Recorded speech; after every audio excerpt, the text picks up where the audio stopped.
Ah,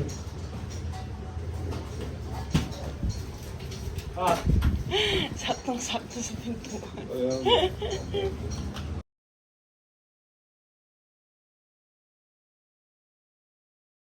Mga mamayang gabi na, no?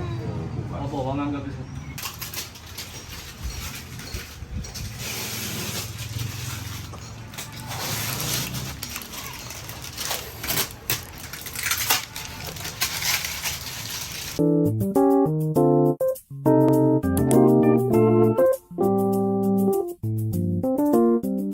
So, nandito na yung bagong Panasonic Prime Edition na refrigerator. Yay!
So guys, masaksak na natin yung ref.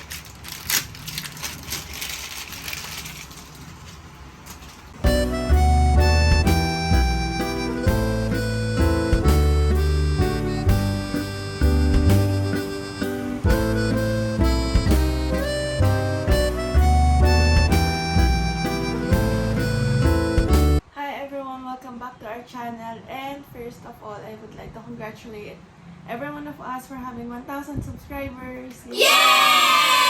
So today is unbox and review itong bagong Panasonic Prime Edition na refrigerator. Gusto ko po sana magpasalamat sa lahat ng mga sumusuporta sa aming channel, and don't forget to subscribe kung di ka pa nakasubscribe, and click the notification bell buttons for more updates sa aming vlog. So let's start! We'll be unboxing our new Panasonic Prime Edition refrigerator. So, yay! Ayan. So, this is Panasonic Prime Edition model NR-CW530XMM. Ayan. This is a 3-door fridge. Ayan. Yung ilalim na yung freezer. Tapos, yung taas yung fridge. So, ito yung mga functions niya. So, may nano-X siya na nag-help mag-deodorize and neutralize ng bacteria, keeping food fresh for longer. And then, ito namang Eco Navy, ito naman yung nag-a-adjust to reduce energy consumption. And then, itong fridge na to is also an inverter na rin yan. And then, ito yung iba pang function niya. Titap na rin yan. Fridge, Prime Fresh, Prime Fresh Plus, freezer, prime freeze, meron din siyang child lock, meron din siyang quick ice making and auto ice off and auto ice clean. So, ang isa sa features niya is meron siya nitong water dispenser and auto ice maker. And then, itong ang Nano X and Eco Navy. And then, glass yung buong harap niya. Ayan. Ang size nito is 1730 by 750 by 750. Pina natin. Tchan! Wow! So, ito yung pinakaloob niya. Sa side, may 4 na shelves. Ayan. Tapos, dito yung lagay ng egg. And then, dito naman sa side na to is 3 lang. 3 shelves. And then, ito yung lagay ng water. Ito naman sa harap, meron siyang 3 shelves. So, ito, sobrang laki ng space niya, guys. Sobrang excited na akong mag-organize ng ref. So, ayan. Dito, ito naman yung lagay ng water. Pang auto ice maker naman to. And then, ito may mga ilaw siya dyan. Tapos, meron siyang fresh sip. Ito may mga lagay ng fruits and vegetables. Na sobrang laki. Ayan. And then, itong prime fresh naman. Tiyanan!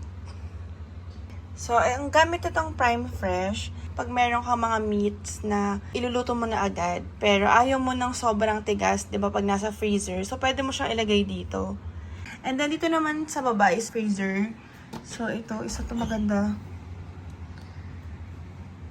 Ano ba to? Color brass. Ito yung ilalim niya. So, ito yung auto ice maker. So, ito yung isa pa, prime freeze. Kung gusto mo namang mag-freeze ng mabilis, meron siyang rapid freezing. So, ayan, stainless yan. Kung meron kang gustong palamigin agad, pwede mo siyang ilagay dyan. And then, yan, lalagay mga ice cream, chuba-chuba, ever. And then, ito, meron siyang 2 malaking lagayan. Siguro dito ko lalagay yung mga pang breakfast. Tapos, dito naman sa kabila, yung mga meats. So, kahit marami na kaming bilihin, stock. Pwede na siya, marami na siyang malalagay kasi napakalaki na. Ayun, ang lalim niyan, guys. So, ayan. Try ni ate. Itong prime freezing. O kaya, tignan natin kung gaano siya tatagal. Naman, meron siyang lock. Yung waters. Pag nakaganito, naka-open siya. And then, ito yung lock niya. So, safe din siya sa mga bata kasi si Ellie pinipindot-pindot na to. So, ayan pag ganyan, hindi lumalabas yung water. Pag nakaangat siya, ayan, chachal. Oh my gosh, chachal na siya. Oh, hey, ano, di ba? Pindot-pindot ang baby na yan. Pindot-pindot. What's that, Coco Crunch? What's that?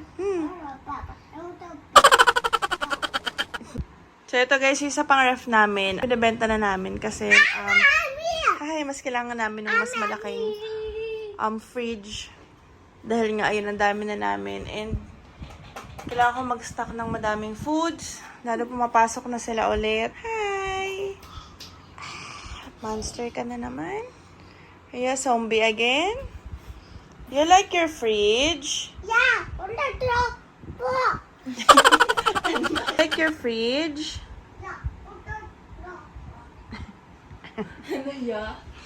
So, mag-organize tayo ng fridge pag nakapag-grocery na kami. Wala pa kaming grocery. So, ayan guys, thank you all so much for watching. See you again on our next vlog for the organization naman ng fridge. So, ayan. Are you happy with your new fridge?